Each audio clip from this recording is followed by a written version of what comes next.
কোটিপতি পাথর ব্যবসায়ী টুলু মণ্ডলের ঘনিষ্ঠ আত্মীয় মিনার মণ্ডলের বাড়িতে হানা দিল পুলিশ। মঙ্গলবার গভীর রাত থেকে শুরু হওয়ায় মেগা তল্লাশি অভিযান বুধবার সকাল গড়িয়েও অব্যাহত।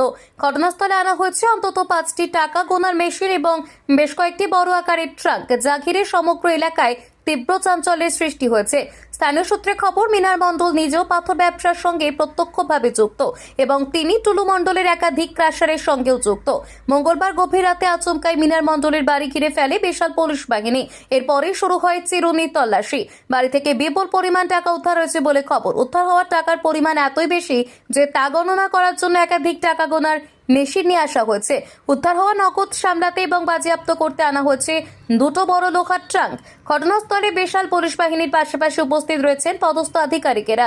তবে ঠিক কী কারণে এই অভিযান বা এর পেছনে অন্য কোনো বেআইনি কারবারের যোগ রয়েছে কিনা সে বিষয়ে এখনও পুলিশের পক্ষ থেকে স্পষ্টভাবে কিছুই জানানো হয়নি। বীরভূম শিউরি থেকে নিজস্ব প্রতিনিধি রিপোর্ট।